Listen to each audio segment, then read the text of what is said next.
तव्हां जेकॾहिं कराची जे कंहिं बि ट्रैफिक सिग्नल ते बीहो, हैदराबाद जी कंहिं बाज़ार मां गुज़रो, सखर जे कंहिं चौक ते वञो या कंहिं सरकारी अस्पताल, मज़ार या तिजारती मर्कज़ जो रुख कयो, ईअं महसूसु थींदो ॼण पिनण रुॻो हिकु पेशो न पर हिकु मुकमल सनत बणिजी चुको आहे।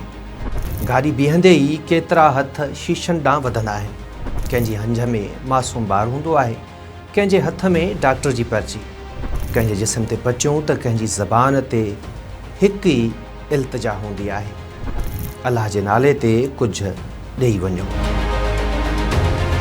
इहो मंज़र रोज़ जो आहे, पर सवाल अॼु बि साॻियो आहे। छा सिंध में वाक़ई गुरबत एतिरी वधी वई आहे जो हज़ारे माण्हू पिनण ते मजबूर थी विया आहिनि, या वरी असांजे अखियुनि आॾो हलंदड़ ही सभु कुझु कंहिं मुनज़िम नेटवर्क जो हिसो आहे। सिंध जी बजट हर साल अरबें रुपयनि ताईं पहुचे थी। गुरबत जे ख़ात्मे लाइ बेनज़ीर इनकम सपोर्ट प्रोग्राम, ज़कात, बैतुल माल, सोशल वेलफेयर खातो, चाइल्ड प्रोटेक्शन जा इदारा, पुलिस ऐं ज़िले इंतज़ामिया मौजूदु आहिनि। पोइ आख़िर इहे हज़ारे माण्हू अञा ताईं रोडनि ते छो आहिनि? छा इहे हुकूमत जी नज़र खां ओझल आहिनि या हुकूमत खेनि ॾिसण बावजूदु ख़ामोश आहे?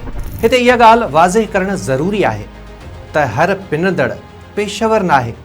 केतिरई माण्हू वाक़ई बि बुख, बीमारी, माज़ूरी या बेरोज़गारी सबबि मजबूर हूंदा आहिनि ऐं उहे यकीनन हमदर्दी जा हक़दार आहिनि, पर साॻे वक़्तु इहा हक़ीक़त बि नज़रअंदाज़ नथी करे सघिजे त इन्हनि हक़ीक़ी मुस्तहक माण्हुनि जी आड़ में हिकु अहिड़ो तबिक़ो सरगर्म आहे जंहिं पिनण खे मुनाफ़े वारे कारोबार में तब्दील करे छॾियो आहे। इहे ॿारनि, औरतुनि ऐं माज़ूर माण्हुनि खे इस्तेमालु करे इंसानी मजबूरी खे रोज़ाने आमदनी जो ज़रियो बणाइनि था। इहे अंसर आख़िर कंहिंजी सरपरस्ती हेठि कमु कनि था। छा कंहिं बि इदारे इहो न ॾिठो आहे त साॻिया चेहरा महीननि खां साॻियनि सिग्नलनि ते बीठा आहिनि?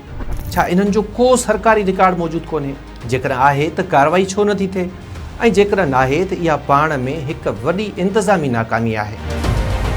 शायदि सभ खां ॾुखाईंदड़ मंज़र इहो हूंदो आहे जॾहिं 5 या 6 वरनि जो ॿारु, जेको स्कूल जी बेंच ते वेठल हुअणु घुरिजे, गाॾियुनि जे पुठियां डोड़ंदो नज़र अचे थो। संदसि हथ में किताब बदिरां कटोरो हूंदो आहे।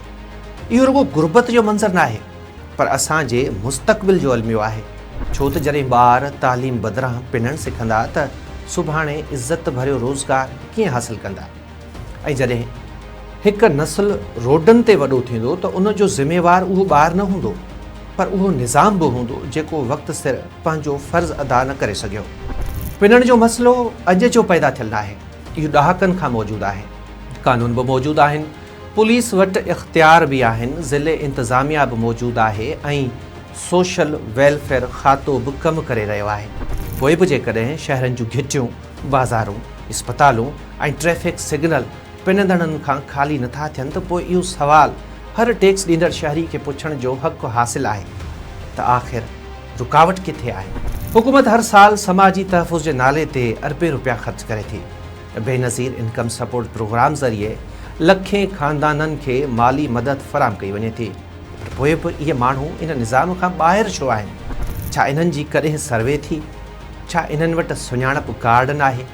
छा इहे मुक़ररु कयल मयार ते पूरा नथा लहनि, या वरी निज़ाम जे कमज़ोरियुनि सबबि हू पंहिंजे हक़ ताईं पहुची नथा सघनि? जेकॾहिं को माण्हू वाक़ई मुस्तहक आहे पर कंहिं बि समाजी तहफ़ुज़ वारे प्रोग्राम में शामिल न आहे त इहा हिकु संगीन इंतज़ामी ख़ामी आहे जंहिंजी ज़िम्मेवारी हुकूमत ते लागू थिए थी।